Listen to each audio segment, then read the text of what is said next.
자, 그러면 이 전기에너지가 움직이는 속도가 얼마나 빠르냐, 그걸 한번 보겠습니다. 이게 재밌는 사실이 있습니다. 자, 전체 계통을 다시 한번 봅니다. 발전소에서 만든 전기를 성압을 해서 보내서 다시 강압을 해서 수용가에서 쓰고 있는 거죠. 이 전기가 이동하는 속도는 광속에 가깝습니다. 광속은 초속 30만 km를 갑니다. 지구 둘레가 4만 km 정도 되니까 1초에 지구를 7바퀴 반을 돌 수 있는 어마어마한 속도입니다. 그 속도로 전기에너지가 움직입니다. 그런데 전선 내부, 이제 구리도체를 가정을 하겠습니다. 구리도체 내부에 전자가 이동할 때 얼마나 빨리 움직이는지 계산을 할 수 있습니다. 계산을 해보면은 1초당에 1mm 정도 움직입니다. 거의 눈에 안 보입니다. 1초에 1mm를 움직이는데 이 전자의 이동을 매개로 해서 전달되는 전기에너지는 광속이라는 거예요. 왜 이런 현상이 생기겠습니까? 같이 한번 보겠습니다. 그 전에 송전선로에 대해서 조금 더 말씀드리겠습니다. 송전선로 이렇게 있는데요. 이 송전선로의 전선은 동선을 쓰지 않습니다. 알루미늄선을 씁니다. 알루미늄선. 그 단면이 이렇습니다. 강심 알루미늄 연선입니다. ACSR선이라고 해요. 강심 알루미늄 연선이 안에 깡심이 들어있습니다. 아연 도금되어 있는 강한 이렇게 철심이 하나 들어있고 그 주변에 이렇게 그 알루미늄 도체를 가지고 연선을 해놨습니다. 이런 케이블을 씁니다. 그리고 나선입니다. 나선. 피복이 없습니다. 피복이 없는 선을 씁니다. 여기 송전선로를 우리가 일반적으로 쓰는 케이블처럼 피복을 하기에는 어마어마한 비용이 들고 유지보수를 할 수가 없습니다. 그 피복을 한 채로 달아매 놓을 수가 없습니다. 그래서 어떻게 하느냐? 애자를 가지고 피복하는 거예요. 애자. 이 애자를 가지고 이게 이제 태백 가평 구간에 있는 그 765 선로 애자입니다. 이 자기질 애자를 가지고 애자를 통해서 철탑에 연결해 놓는 거예요. 이 자체가 이 애자가 피복이 되는 겁니다. 이 사람 키하고 애자 길이하고 비교를 해 보십시오. 어마어마한 거리입니다. 저 정도 거리를 이격을 해 놓는 거예요. 이격을 해서 절연을 하는 겁니다. 저게 전선 피복을 대신하는 겁니다. 여기 알루미늄이 지금 원자 번호가 13번입니다. 그 다음에 맨 바깥에 이제 전기를 이동시키는 그 매개 역할을 하는 전자가 3개가 있죠. 저 알루미늄을 도체로 쓰는데 알루미늄은 구리보다도 전기저항이 높습니다. 그래도 알루미늄을 씁니다. 알루미늄을 왜 쓰는지 그 이유에 대해서 좀 구체적으로 설명을 드리겠습니다. 자, 구리의 저항은 저 정도 되는데요. 이 정도 되는데 알루미늄 저항은 구리보다 훨씬 저항이 높죠. 그런데 알루미늄 선을 씁니다. 가공전선로에, 송전선로에. 자, 비교를 해보겠습니다. 동일한 굵기의 동일한 단면적을 가진 구리선하고 ACSR선은 저항이 저게 훨씬 크죠. 그 다음에 무게는 저게 훨씬 가볍습니다. 비용도 저게 훨씬 가볍습니다. 그러면 이 구리선의 저항을 만들어 주려고 그러면 어떻게 하면 됩니까? 우리 저항은 고유저항 곱하기 단면적분의 길이죠. 그러면 단면적을 크게 하면 되잖아요. 송전을 해야 되는 거리는 똑같습니다. 그 다음에 어떤 고유저항이 달라지죠. 고유저항이 알루미늄이 구리보다 더 높은 거예요. 고유저항이 큰 거예요. 그 변경시킬 수 없죠. 그럼 변화시킬 수 있는 게 뭔가 하면 단면적을 변화시킬 수 있습니다. 단면적을 크게 하는 거예요. 단면적을 이렇게 크게 해서 그 구리선하고 전기적인 저항을 같게 했을 때 어떤 현상이 생기느냐. 이렇게 같게 했을 때 저항은 같아지고 무게는 훨씬 가벼워집니다. 그 다음에 비용도 훨씬 적어집니다. 모든 게 경제성의 원칙에서 시작을 합니다. 동에 비해서 알루미늄이 가격이 싸고 송전선의 무게가 가벼워질 수 있다는 겁니다. 송전선의 무게가 가벼워져야 송전철탑의 구조 강도가 낮아질 수 있습니다. 송전철탑의 구조 강도를 높여서 건설하는 것도 힘들고 그 상태로 유지를 하는 것도 엄청난 비용이 들어갑니다. 그 비용적인 측면에서 알루미늄선을 쓰는 겁니다. 계속 가보겠습니다. 자, 이제 다시 전기의 속도로 들어가겠습니다. 이게 대한민국 전력 송전 개통도입니다. 전기 기술인들은 이 대한민국의 송전 간선이, 송전 계통이 어떻게 되어 있는지 이건 한번 머릿속에 좀 그림을 그려놓고 있는 게 좋습니다. 이건 뭐 쉽게 찾아볼 수 있습니다. 자, 여기 이제 아까 연광원대력 발전소하고 광양제철소가 다시 나왔습니다. 저기서 플러스 마이너스 전기를 분리를 해서 이쪽으로 흘리는 거죠. 흘리는데 전선 내부의 전자 이동 속도가 초당 1mm라고 그랬습니다. 그런데 전기 에너지가 가는 속도는 빛의 속도로 간다 그랬죠. 왜 그런 거냐? 보겠습니다. 영광에서 광양까지 직선거리가 한 150km 정도 됩니다. 왕복하면 300km 정도 되죠. 그 300km를 발전소에서 나온 전기가 되돌아가는 시간이 0.001초 정도 됩니다. 1ms 정도 됩니다. 나오자마자 들어가는 거예요, 전기 에너지는. 근데 전기에너지가 이동 속도가 광속인데 지구를 7바퀴 반을 도는 속도인데 전선 내부의 전자는 초당 1mm밖에 못 가는 거예요. 전자의 이동에 의해서 전기에너지가 움직이는 거라 그랬잖아요. 근데 왜 이런 현상이 생기는지 한번 보겠습니다. 왼쪽에 있는 저 그림을 한번 보십시오. 저게 물리 실험실에서 쓰는 탄성 충돌을 구라는 겁니다. 맨 왼쪽에 공이 땅 때리면은 그 공이 이동하는 게 아니고 그냥 맨 바깥쪽에 공이 튀어나가죠. 에너지가 전달되는 겁니다. 에너지가 순식간에 전달이 되는 겁니다. 당구공을 여러 개 연결해놓고 이쪽에 당구공을 딱 때리면 맨 마지막 공이 튀어나오죠. 그거하고 같은 원리입니다. 근데 전기에서는 저 메커니즘이 어떻게 일어나느냐. 이게 지금 전기에너지가 흐르는 단면이죠. 도체에. 전자가 이동한다 그랬습니다. 전자가 마이너스 극에서 플러스 극으로 이동합니다. 근데 이 안에 뭐가 형성되느냐. 전개가 형성되는 겁니다. 전개가 플러스 쪽에서 마이너스 쪽으로 전개가 형성되면서 그 전개에 의해 가지고 전자가 이동하는 겁니다. 이 전개가 저 에너지입니다. 저 에너지가 거의 빛의 속도로 형성이 돼버린다는 거예요. 전선로, 전기회로 안에서. 이 전개에 의해서 에너지가 움직이는 겁니다. 전류는 전개에 의한 에너지의 연쇄적 흐름입니다. 전자가 에너지의 매개체가 되는 거죠. 그래서 전자가 움직이는 1초에 1mm 정도밖에 못 움직이지만은 전기 에너지는 광속으로 움직이는 겁니다. 여기에 대해서는 제가 좀 이따가 좀 더 구체적으로 설명을 드리겠습니다. 자, 블랙아웃을 한번 보겠습니다. 블랙아웃. 대정전이죠. 전기를 하는 분들은 이 블랙아웃 개념에 대해서 알고 있을 필요가 있습니다. 같이 한번 보겠습니다. 블랙아웃이 뭐냐? 대정전이죠. 대정전. 저기 지금 그 수전 설비가 있는데요. 전기기술자가 넋을 잃고 앉아있죠. 저 블랙아웃이 돼버리면요. 할 수 있는 게 없습니다. 전기기술자들이 할 수 있는 게 없습니다. 그 대표적인 사례를 보면은 2003년 8월 달에 미국에서 대정전이 한번 일어났죠. 이 부분에서, 이 지역에서 일어났어요. 이게 이제 야간에 사진을 찍은 건데, 위성사진을 찍은데 새까맣게 죽었죠. 이 부분 전기가 죽은 거예요. 3일 정도 정전이 됐는데 12조 정도의 손실이 났고 엄청난 일들이 일어났습니다. 거의 재난이 일어났어요. 재앙이 일어났습니다. 재앙이. 그 지역에. 그리고 올해 9월 달에 2018년 9월 달에 일본 홋카이도에 정전이 일어났습니다. 지진이 일어나면서 그 홋카이도에 있는 발전소 하나가 서버렸습니다. 서면서 그 주변 발전소가 연쇄적으로 서버린 거예요. 왜 연쇄적으로 발전소가 섰는지 그 부분에 대해서는 제가 다음에 말씀드리겠습니다. 1.5일 정도 정전됐는데 1조 3천억 정도의 피해가 났습니다. 그리고 엄청난 다른 부가적인 그런 손실이 있었죠. 자, 발전기로 다시 돌아가겠습니다. 저 블랙아웃을 이해를 하려고 그러면 발전기를 봐야 됩니다. 발전기가 터빈에서 이 발전기를 돌리는 거죠. 발전기 회전자가 돌면서 회전자계를 만들고 고정 전기자로 이제 그 전기 에너지를 유도를 해서 이렇게 빼선다 그랬습니다. 거기에 이 전자기파가 있죠. 전자기파가 전개가 수직으로 이렇게 가고 거기 수직으로 전개가고 수평으로 자개가 이렇게 만들어집니다. 전개와 자개가 서로 길을 만들어주면서 가는 게 저게 전자기파입니다. 그 발전기에서 발전을 하는 원리는 뭐냐? 전개가 수직으로 생기고 자개가 수평으로 생깁니다. 이게 전자기파입니다. 자, 이제 발전기에서 발전하는 원리에 대해서 구체적으로 한번 보겠습니다. 우리 자연계에는요, 복원력이라는 게 있다 그랬죠. 안정복원력이. 이 발전기 회전자에 여자기에서 전기를 공급해서 회전자를 자석을 만듭니다. 전자석을. 그 전자석을 만드는 전자석을 회전을 시킵니다. 그러면 이 자기장이 변화를 하겠죠. 근데 자연 상태에서는 우리 지구 자기장이 아주 안정적입니다. 북쪽을 나침판이 북쪽 N극이 북쪽을 가리키고 S극이 남쪽을 가리키죠. 그럼 실제로 북쪽하고 남쪽의 자기 극성은 뭐겠습니까? 북쪽이 S극입니다. 북극에 그 자극점에 S극이 있고 남극에 N극이 있는 거예요. 그래서 나침판은 이제 자석은 서로 다른 극을 잡아당기니까 반대쪽으로 되는 겁니다. 실제로는 북쪽이 S극이고 남쪽이 N극입니다. 그 지구자기장은 아주 안정적입니다. 이 지구자기장이 안정적인 지구자기장을 토대로 해가지고 철새가 어떤 방향을 잡고 뭐 그런 이 자연의 질서가 유지되고 있죠. 근데 자기장을 깨뜨려 버린 거예요. 전기자가 돌면서. 그럼 어떤 일이 일어나겠습니까? 그 자기장이 깨뜨려진 거를 다시 바로잡으려는 힘이 생기겠죠.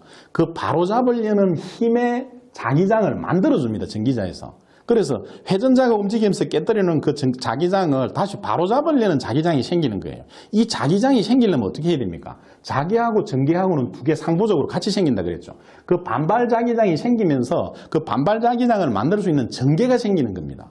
그 전개에 의해서 에너지가 유도되는 게 발전기에서 나오는 기전력입니다.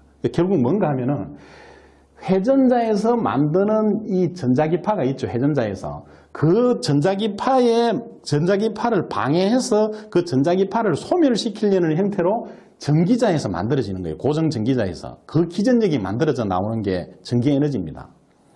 그럼 발전기가 왜 서느냐? 이 발전기가 돌고 발전기가 에너지를 만들어내는 거는 가운데 회전자가 움직이면서 변화시킨 그 시변 자기장, 그 시변 자기장을 반발하려는 그 자기장이 고정 전기자에서 생기면서 그게 두 개가 평형을 이루면서 전기가 만들어지는 겁니다. 자, 저 그림을 한번 보겠습니다. 탄성 충돌구를 다시 보겠습니다. 패러데이 전자유도 법칙이 그걸 설명해 놓은 겁니다. E는 마이너스 N dt분의 d파입니다. 저게 자기장에 회전자가 움직이면서 변화시키는 그 자기장에 반발하는 기전력이 저렇게 생긴다는 거죠. 그런데 여기서 한번 생각을 해보겠습니다. 회전자가 움직이면서 만들어내는 이 자기장이 있습니다. 이 자기장에 반발하는 자기장이 생기면서 서로 이렇게 균형을 이뤄서 저렇게 움직이고 있는 거죠. 저렇게 만들어지는 겁니다. 저런 탄성 충돌구의 형태로 발전기가 운영을 하면서 전기에너지가 나오는 겁니다. 그런데 여기서 한쪽의 힘이 더 강해져 버리면 어떻게 되겠습니까? 탄성 충돌구가 저렇게 때리면 저쪽이 때리면 이쪽이 튀어나왔다가 다시 이쪽이 때리면 저쪽이 튀어나가야 되는데 저쪽이 때릴 때 이쪽이 다시 때려버리는 거예요. 반대쪽으로. 그럼 서버리겠죠. 힘이 충돌을 해서 서버립니다. 그게 발전기 블랙아웃 되는 겁니다. 블랙아웃. 자, 그 원리에 대해서는 뒤에 다시 제가 설명을 드리겠습니다. 발전기는 자기하고 전개가 상호 균형을 유지하는 상태에서 운영을 하는 건데 발전기 생산 전력보다 과전력이 소모되면 균형이 깨지는 겁니다. 나가는 전기, 이쪽에 발전기 전기자에서 고정자에서 나가는 전기가 이쪽 전기가 과부하로 인해 가지고 발전기가 생산하는 전력보다 많을 때 반대쪽으로 때리는 힘이 생기는 거예요. 그래서 동기 탈조라는 게 일어납니다. 그래서 발전기가 서버리는 거예요. 동기 탈조가 뭔가 하면은 우리가 쓰는 한국에서 쓰는 주파수는 60Hz의 교류를 쓰죠. 1초에 60번 그 방향이 바뀌는 그 교번 전류를 씁니다. 근데 저 여러 지역의 발전소가 있죠. 그 발전소들은 똑같이 60Hz의 전기를 만들어냅니다. 그래서 아까 봤던 그 전력 송전 계통도에 전부 태우는 거죠. 태워가지고 그 큰 강을 만들고 그 강에서 이제 그 뽑아내서 지류를 뽑아내가지고 전기에너지를 쓰는 겁니다. 그래서 60Hz를 다 맞춰놓은 거예요. 그게 동기입니다, 동기. 그게 이제 동기운전이라 그러는데 이렇게 되면은 저렇게 균형이 깨져버리면 발전기의 그 생산 전력과 소비 전력의 균형이 깨져버리면은 이 반발하는 저 힘에 의해 가지고 반발하는 힘 때문에 동기가 탈조가 돼버리는 거예요. 그 60Hz 전기에서 주파수가 낮아집니다. 주파수가 낮아진다는 얘기는 무슨 얘기인가 하면 발전기 이 회전자가 돌아가는 거를 고정자에서 만들어지는 자기장이 회전자가 도는 그 회전자 도는 것을 방해하는 마찰력이 자기적인 마찰력이 발생한다는 거예요. 그래서 터빈이 돌아가야 되는데 여기서 잡아버리는 거예요. 브레이크 작용을 하는 겁니다. 고정자에서 전기자에서. 그럼 어떻게 되겠습니까? 터빈이 깨지겠죠. 터빈이 어마어마한 압력을 받아서 이렇게 돌아가는데 터빈에 돌아가는 저항은 기계적인 저항은 거의 없습니다. 그래서 발전기 아주 정밀한 기계공학이 들어가는 게 터빈 저 축에 돌아가는 그 힘이 저 거대한 터빈이 거의 마찰력이 없이 돌아갈 수 있도록 그렇게 만들어 놨습니다. 그런데 이 터빈이 돌아가야 되는데 그렇게 자연스럽게 이게 고정자에서 자기적인 반발로 인해 가지고 브레이크를 잡아버리는 거예요. 그러면 그 강한 압력이 터빈을 때리는데 못 돌아가면 이 터빈의 압력을 받게 터빈이 깨져버립니다. 그 깨지는 걸 방지하기 위해 가지고 발전기가 서버리는 거예요. 비상전기가 돼버리는 거예요. 그럼 어떻게 되겠습니까? 발전기가 서버립니다. 고장정지가 됩니다. 그러면 한 지역의 발전기가 서버리잖아요. 한 발전소가. 아까 홋카이도 대정전이 그렇게 일어난 건데 여기 발전소가 죽어버리면은 부하를 분담을 하고 있었어요. 쓰는 수용과의 부담을. 근데 여기가 죽어버리니까 다른 발전소의 부담이 커지는 거죠. 그러면서 연쇄적으로 죽어버리는 거예요. 발전기가 연쇄적으로 서버리는 거예요. 그래서 대정전이 일어나는 겁니다. 그럼 정전이 일어나면 다시 발전기 돌려서 전기를 공급하면 되지 않냐. 이제 그렇게 생각할 수 있겠죠. 근데 발전소가 한번 죽으면요. 다시 돌리는데 엄청난 시간이 걸립니다. 그리고 발전소를 돌리는 데는 전력을 공급받아야 됩니다. 외부에서. 그 테이크업 타워, 이게 이제 스타트업 전류라 그러는데, 스타트업 전기라고 그러는데, 바깥에서 전기를 받아서 발전기 여자를 시키고 발전기 구동을 해서 돌렸을 때 스타트를 해서 돌아가면서 전기가 나오는 거죠. 그 스타트를 시키는데 전기가 필요합니다. 근데 전기가 다 죽어버렸으니까 전기를 받을 데가 없죠. 그러면은 엔진 발전기를 써가지고 전기를 순차적으로 하나씩 살려가야 됩니다. 그게 시간이 엄청나게 걸립니다. 3일에서 10일 정도 걸릴 수 있습니다. 그 다음에 화력발전소는 한번 서버리면요, 그 보일러를 돌려가지고 온도를 올려가지고 워밍업을 시켜서 돌아가는데 최소한 2일, 3일 정도가 걸립니다. 그래서 금방 살리지를 못하는 거예요. 그래서 장기간의 대정전이 일어나는 겁니다. 자, 다시 정리하겠습니다. 공급보다 사용이 많아도 대정전이 일어나고 사용량보다 공급이 많아도 대정전이 일어날 수 있습니다. 아까 그 반대 방향인 거죠. 아까는 저기 탄성충돌구를 보면은 왼쪽이 공급이고 오른쪽이 수요를 했을 때 두 개가 서로 균형을 이뤘을 때 이렇게 발전기가 안정적으로 돌아가는데, 왼쪽이 더 세져도 공급이 더 많아져도 아까처럼 동기탈조가 일어납니다. 소비가 더 많아져도 동기탈조가 일어납니다. 그래서 전기가 힘든 겁니다. 전기에너지는 저장을 할 수가 없거든요. 우리가 전기를 저장한다는 것은 배터리를 생각하는데, 그 배터리는 아주 소용량의 전기만 저장할 수 있지 저런 대용량의 전기를 저장할 수 있는 기술이 아직 없습니다. 그러니까 전기는 생산한 즉시 소비가 되는 겁니다. 전기에너지가 빛의 속도로 발전소에서 나와서 돌아간다는 것처럼 생산되는 즉시 소비를 해야 됩니다. 소비를 못하면 그냥 사라지는 거예요. 그 두 개 균형을 잘 맞추기 위해서 전기적인 어떤 발송 배전 그 공학이 아주 복잡하고 이 고난도의 그런 기술이 필요한 겁니다. 자, 다시 한번 정리를 해보겠습니다.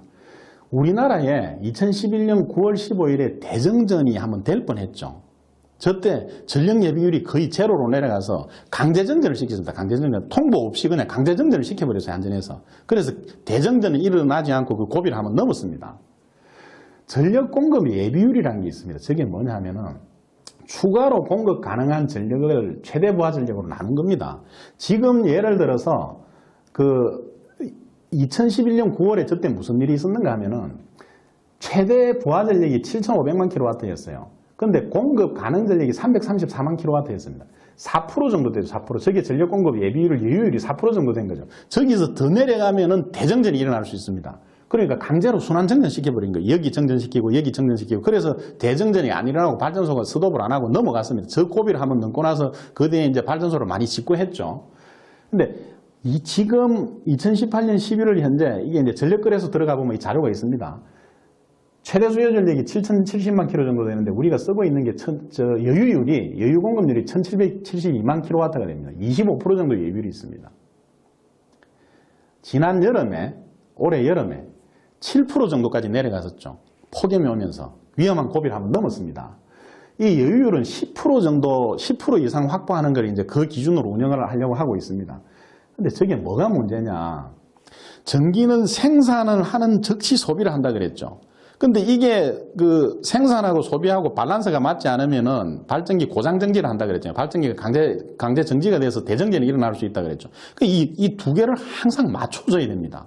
맞춰줘야 되는데 그 맞추는 게 엄청나게 힘든 겁니다. 100만 kW 예비율을 만들기 위해서는 2조 원 정도가 소요된다는 겁니다. 지금 25% 정도 지금 여유율이 있죠. 예비율이 34조 원 정도를 추가로 부담하고 있는 겁니다. 34조 원을 들여가지고 예비 전력을 스탠바이 하고 있는 거예요. 여기서 전기에너지의 저장 기술이 없어서 그렇습니다. 지금 이런 근원적인 이유는 전기에너지를 대용량의 전기에너지를 저장하는 기술만 있으면 생산을 해서 저장을 해놨다가 뺐으면 되잖아요. 그게 안 되니까 지금 이런 문제가 생기는 겁니다. 그 전기에너지를 저장을 하기 위해서 많은 방법들을 고려를 했었죠. 대표적인 케이스가 양수발전소입니다. 양수발전소, 수력발전소죠. 위에 떼면서 물을 흘러내리면서 그 흐르는 운동에너지로 발전기를 돌려가지고 전력 생산을 합니다. 낮에 전기를 많이 쓸 때는. 그리고 밤에 전력 수요가 줄어들죠. 공장 가동이 다 죽으니까. 공장에서 대용량의 전기를 쓰니까. 그 여유 전력을 가지고 와가지고 거꾸로 돌리는 거예요. 발전기를 거꾸로 돌려서 양수기로 쓰는 겁니다. 그래서 밑에 이제 그 저수조를 만들어 놓고 이 물을 퍼올리는 거예요. 퍼올려가지고 위로 다시 저장을 하는 겁니다. 그래서 또 다음날 전기를 많이 써야 될 때는 그 물을 흘러내려가지고 발전을 하고 이런 형태가 양수발전소죠. 아주 효율이 떨어집니다. 효율이 떨어지면 그렇게라도 저 잉여 전력을 저장을 해보려고 시도를 했던 거죠. 저 말고 뭐 빙충렬 시스템이라든지 이런 여러 가지 우리 전기 기술인들이 적용을 하고 있는 방법이 있는데 아직 획기적인 그런 방법이 없습니다. 그게 우리가 개발을 해야 될 하나의 과제로 생각할 수 있습니다. 아주 중요한 과제입니다. 자, 전기발전소 재가동하는데 발전기 기동전력이 필요하다 그러죠. 기동전력이 있을 때는 한 3일 정도면 재가동이 되는데 기동전력이 없으면 한 7일 정도 걸립니다. 그럼 이렇게 대정전이 되면 어떤 일이 일어나느냐 한번 보겠습니다. 병원에 한번 생각해 보세요. 병원 응급실하고 중환자실은 전기가 없으면 거기 있는 사람들 아주 치명적인 상황이 됩니다. 전기에 의해 가지고 모든 의료기기가 돌아가고 있잖아요. 생명유지장치가 돌아가고 있잖아요. 그게 서버리는 거예요. 병원에 비상발전기가 있지만 비상발전기가 전기를 공급할 수 있는 한계가 있습니다. 그 다음에 지하철, 승강기 다 멈춰버립니다. 땅 밑에 다 갇혀버리는 거예요. 엘리베이터 안에 갇혀서 못 나옵니다. 그 다음에 교통, 물류 다 마비돼 버립니다. 신호등이 안 되죠 일단. 그 다음에 물류가 움직이질 못합니다. 대혼란이 일어납니다. 통신 다 죽어버립니다. 통신. 배터리를 가지고 어느 정도 쓸 수는 있겠지만 저렇게 장기간에 정전이 되면은 통신 다 두절돼 버립니다. 연락이 안 되는 겁니다. 냉난방, 뭐 여름 같으면 냉방, 겨울 같으면 난방이 다 죽어버리죠. 그 다음에 냉동창고. 냉동창고에 보관되어 있는 그 어마어마한 물류들이 어마어마한 그 냉동식품이나 어떤 그런 그 상할 수 있는 그런 물질들이 다 상해버리는 거예요. 다 썩어버리는 겁니다. 그래서 상하수도 다 끊겨버립니다. 물을 쓰지도 못하고 하수도 나가지 못해서 하수가 역류를 합니다.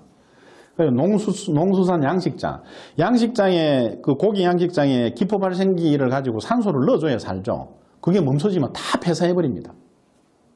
화재, 불이 납니다. 저렇게 대정전이 되면요 여러 가지 위험한 상황이 발생해서 화재가 납니다. 그 화재가 나도 그 소방을 할 수 있는 시스템이 가동이 안 됩니다. 치안, 안보 붕괴돼 버립니다. 지금까지 대정전이 일어났던 그런 도시에서 공통적으로 일어났던 일입니다. 치안이 붕괴돼 버립니다. 약탈이 일어나고 완전히 이 재앙의 상태가 돼 버립니다. 그 도시가. 이만큼 위험합니다. 대정전이. 여기 대해서 전력기술인들이 좀 전기기술인들이 개념을 좀 가지고 있어야 됩니다. 저런 일이 일어나지 않도록 잘 운용을 하고 보호를 하는 거 그게 전기기술인들이 해야 될 일 중에 하나죠.